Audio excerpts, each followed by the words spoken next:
Keep California cowgirls from vanishing. Welcome to the Urban Cowgirl Show. Training our horses and miniature cows in ranch versatility. Penning Rusty and Susie, our bull and heifer.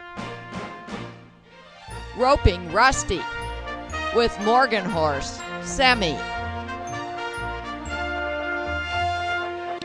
Training Eve to work over her haunches with a motor cow simulator. Training Eve on a cow roping simulator.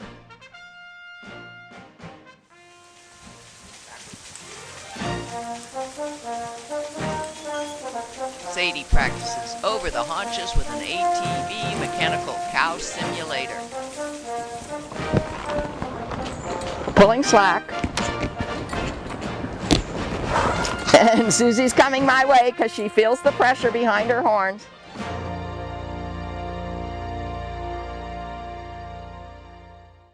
We continue to tack Seela with britchen and crouper. Then we begin ground driving training. Next session with Seela. We're starting a new show because we're trying to do some repetition and then move on. In our last show, at the end of our last show, we barely got the crouper under her tail. And one trick that helped that I remembered from the time that Seela was born was that the vet held up her tail, or asked us to help him. Not Seela's, but Susie's. We had to get some blockages out of Susie's nipples, and we pushed her against a strong portable panel. We held up her tail, and the vet was able to get the blockages out of the nipples, and Seela was able to get to the milk. And it was extremely important to get the colostrum into Seela, so the vet actually put some colostrum in her. And all of that is documented in Urban Cowgirl Channel shows. It's an 8-part series. Susie started to deliver Seela around 10 or 11 in the morning, and we didn't finish that day, knowing that Seela was born healthy and had the colostrum in her till about 10 at night. So it took a whole 8-part series to show that to you. So do a search at Urban Cowgirl Channel on Seela and the word birth, and you'll be able to find those shows. Well, last session, I remembered about the tail pickup trick, and with that trick, we were able to get the britchen on Seela's back, and the crouper detached from the britchen under her tail. Today, we're hoping we can repeat. We can get the surcingle on, which is pretty easy nowadays, then the britchen, and attach the crouper back onto the britchen and get that crouper under her tail. So we only have 2 of us today. We're going to try to leave this camera on, and we're going to try to show you the process. This is not rehearsed, so it may or may not run smoothly from one step to the other. But we're in a familiar area here where we work with Seela, and her father, Rusty, is right beyond that gate. You can see him through the slats, and Susie is just beyond him. So we're making this as comfortable a place to train Seela as possible. It's not raining today, and so we're outside of the shelter, and here we go. We don't have mics on, so we'll just speak loudly when we have something to say, and hope that the camera mic will be able to give you the story, the words. And here goes. I'm Sonia Sokolow, and today Ashley is helping me. We're going to put on the surcingle, which has the reduced in size cinch. I just made a knot in the middle of the cinch. Let's see if she's okay on it. It's all right. Good girl. It's all right. It's all right.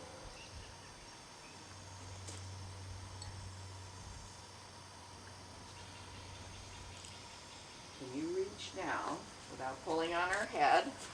We've got a new head stall on her. It's actually our cavesson, because it's got a lot of rings and so forth, which we're going to want to use for driving, as you know, whenever we get to that step.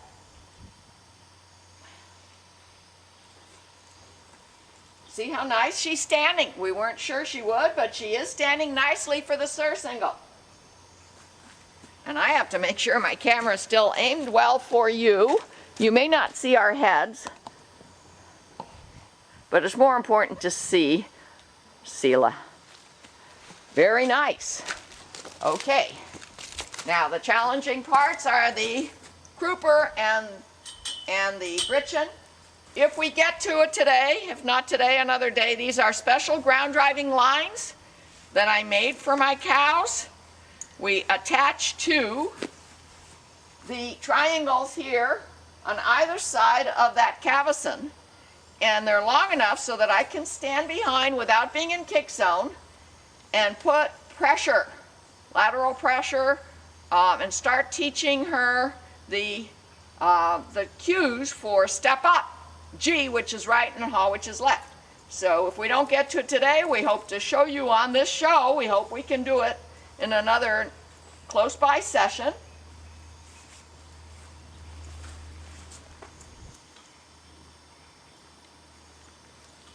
And here is what I predicted would be the hardest part, the britchen.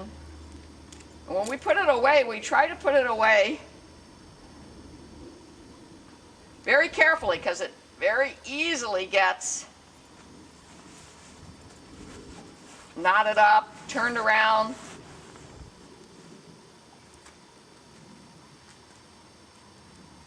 It's all right. Let her investigate.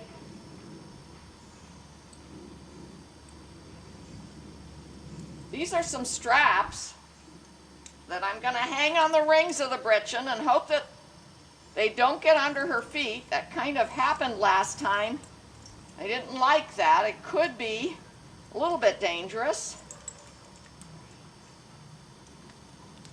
There's straps that are going to be used for pulling later.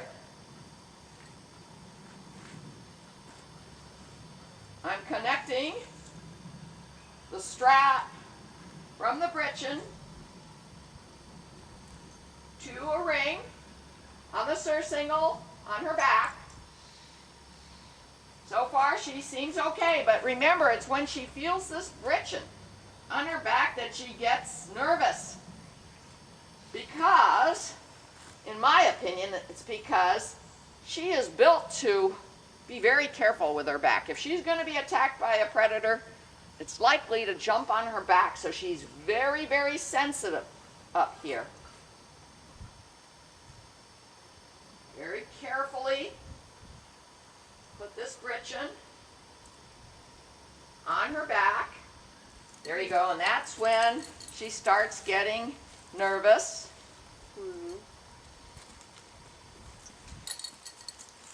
It's all right, she feels the straps.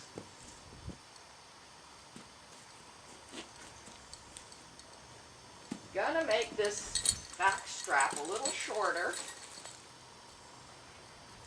by just wrapping it around a couple times. She's still a little bit too small for this full-size britchen. Can you, holding hard with your left hand, Ashley, can you pick up the tail? Just pick it up. Let's see what she says. See, she doesn't like that, but if we pick it up, and if she doesn't get scared, if we pick it up and hold it tightly, we'll be able to control her resistance. Let's practice that until she stops moving. Try to hold on both.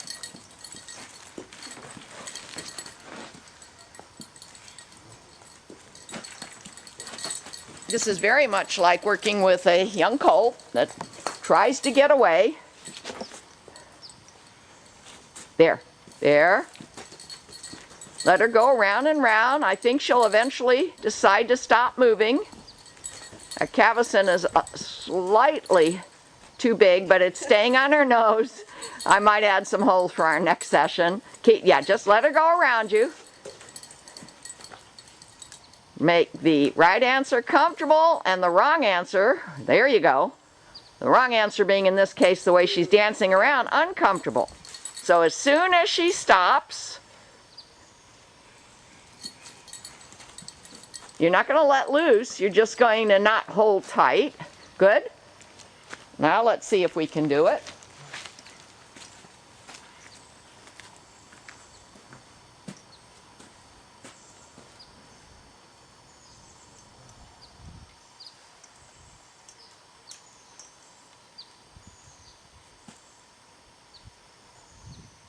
Easy, easy. Now, okay, now let her go around. Let's see if it stays on her back.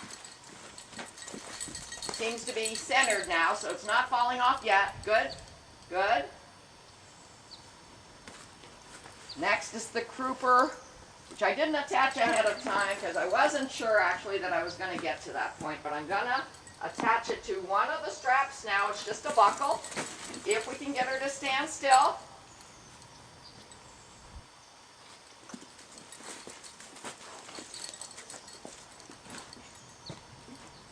I totally expected this kind of behavior, but I think we're using the right techniques with repetition to make her realize that she needn't be scared and that she should stop dancing around. There we go. Got it on. Under the tail with one buckle, which is farther than we've gotten in the past. Let me make sure I've got that on camera. The britchen is now on her hips. If the tail were down, the britchen would fall over the tail. The crooper is applying a light pressure under her tail. She's standing still. I feel like we can try one more thing. Sometimes it's hard to decide when to quit because we always want to quit on a good note. I feel like we could connect the other buckle of the crooper. And let me show you a little closer what the crooper looks like under the tail. Okay, just hold her, let her go around you.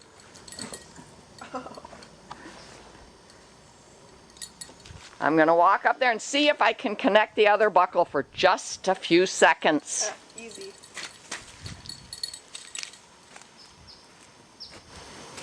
Now this is strike zone. She could kick, so I have to be Easy. prepared to stay out of strike zone. Easy. Ooh. Let her. Okay. She's learning that if she just goes around and stops. But see, she doesn't want me to connect that other buckle. Hold her though. I think we're doing very well.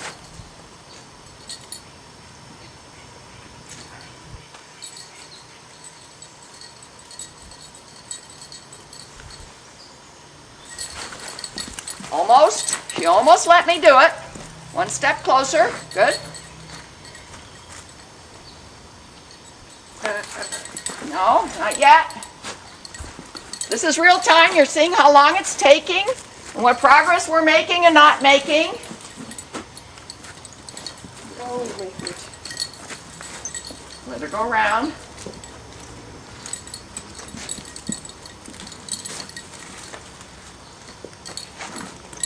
Let them move. If they need to move, let them move. Don't remove the pressure until they stop moving, though.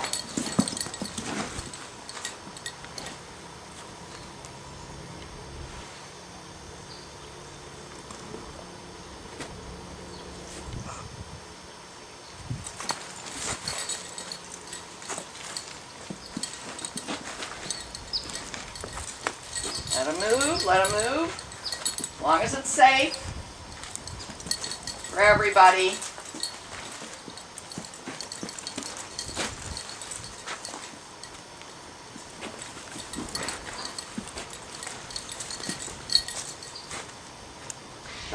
Seela.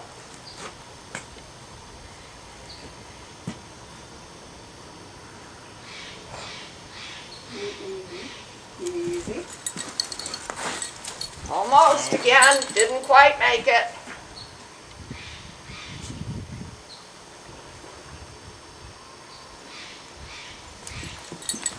Oh, even closer. She just started moving just before I could get the tongue of the buckle. Now okay, just hold on to her. We're safe. There's nothing hanging in her legs. The britchen fell off to the side. That's okay. Easy. This time I hung on to the buckle, and she stopped sooner, which is good.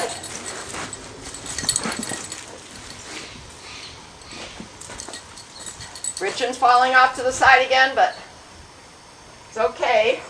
We shorten the strap so it's not going too far.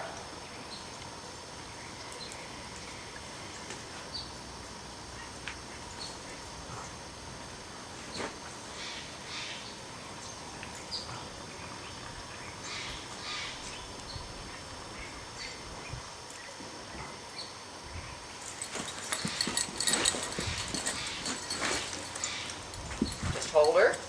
We're okay.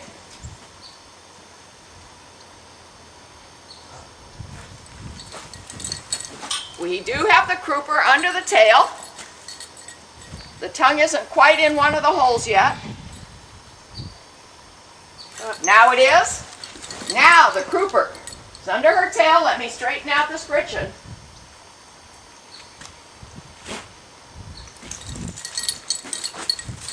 Lots of straps hanging on her hips, on her legs.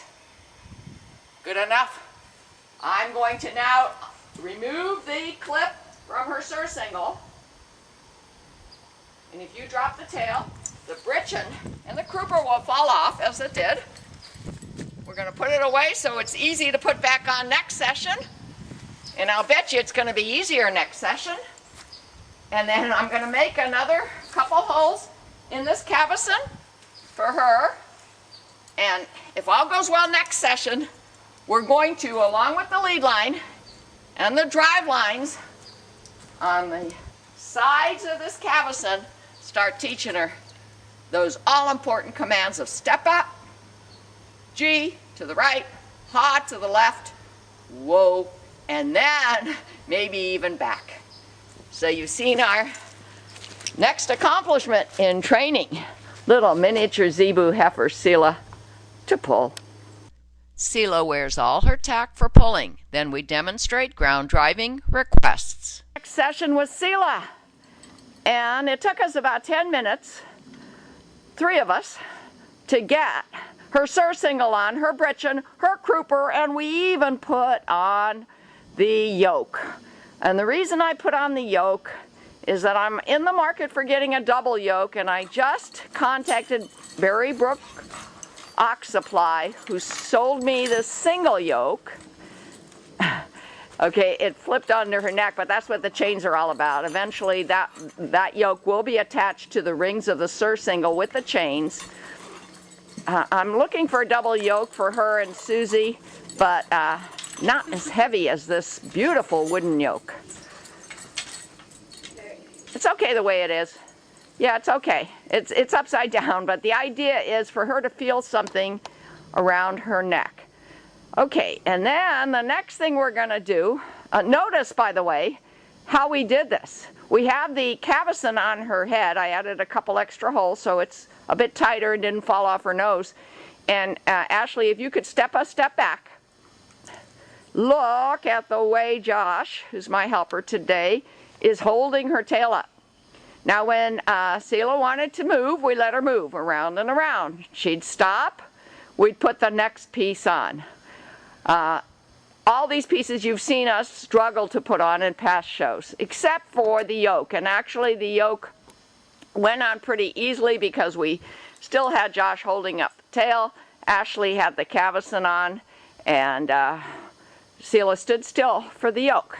Now I'm going to turn the camera off and take the yoke off and just try to ground drive her a little bit with my green ground driving lines that I built just for ground driving my zebus. Ground driving line on, it took us a couple minutes. We put it through the ring of the surcingle on either side. She still has her britchen, her crooper, and her surcingle on. We took the yoke off. She has her cavesson on. And you see she's moving a little bit, so I'm trying to move with her. Applying a little bit of pressure with the ground driving line that puts pressure over her nose with this soft cavesson. She doesn't like those straps on her back leg. You see what she's doing, but she's got to get used to it, and this is a real good way to get her used to it. Just feel it, do what she wants to do, and she'll see what she's doing doesn't help any, and in fact those straps aren't hurting her. The most important aspect of this training is not to get her legs caught up in the straps and have her hurt herself in the straps. Ashley, can you, from where you are, pull that strap, but up at the surcingle, pull it up a little bit. You see how the britchen is not quite up on her hips. And remember, the surcingle is still a little bit too big for Seela. So all of this, in due time, careful, we'll get better, because everything will fit better. The idea here is just to give you an idea for educational purposes or curiosity purposes. What does it take to train a mini zebu to pull? Right now, we've got her leading and responding to the lead line.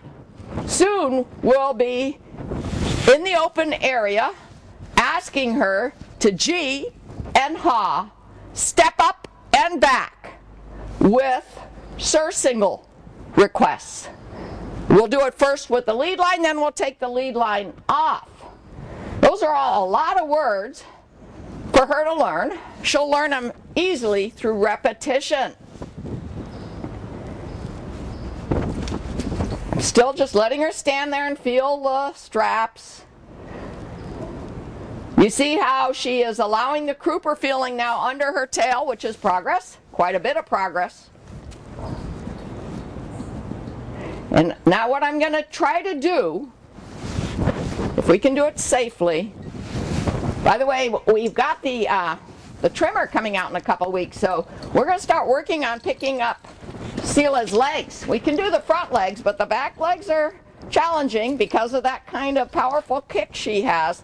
We're going to start working on desensitizing her to us running our hands down, being out of strike zone, and having her feel our hands above her hooves, and then slowly ask her to pick up the hoof, staying out of strike zone so that when she kicks out, she doesn't hurt us. Okay, now, just to see what would happen if I step up means go forward, G means go right, ha means go left, and back, of course, means to take a step back. Back is probably the hardest.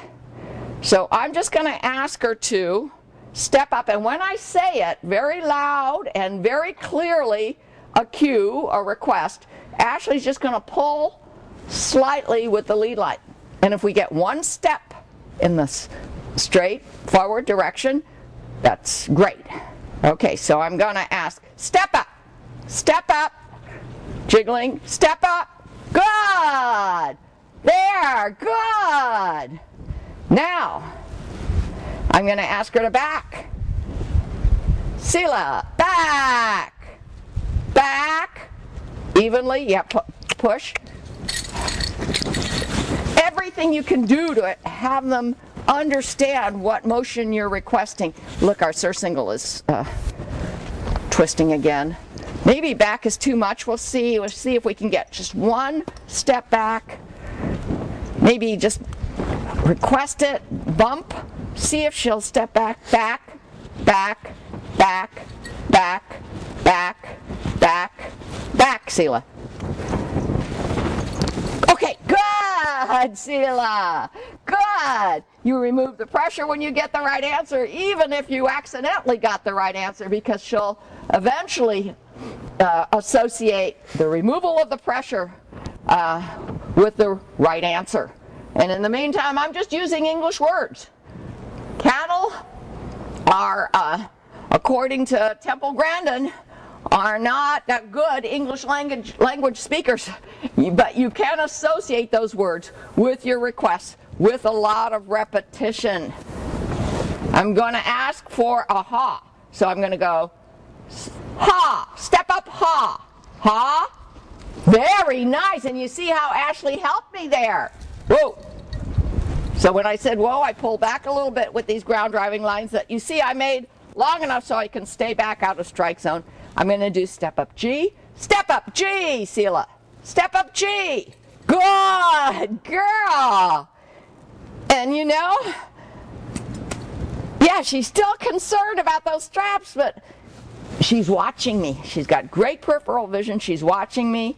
She's being somewhat responsive, and she has learned the basic commands, cues, requests. And now we're going to practice a whole lot without camera on and get her ready for the vets, practice lifting her legs. And we've already wormed her a number of times in the past. We just use a liquid wormer on her back, and we can do that easily by just putting the lariat around her neck or a halter around her head and placing the worming medicine behind her hump. So Seela, who almost has horns, is growing up and learning how to be a using zebu here at Minmore Farms. Our cast of characters: Sadie and Eve, Sammy, Rusty and Susie, heifer calf Seela. For more information, www.cowgirlchannel.com.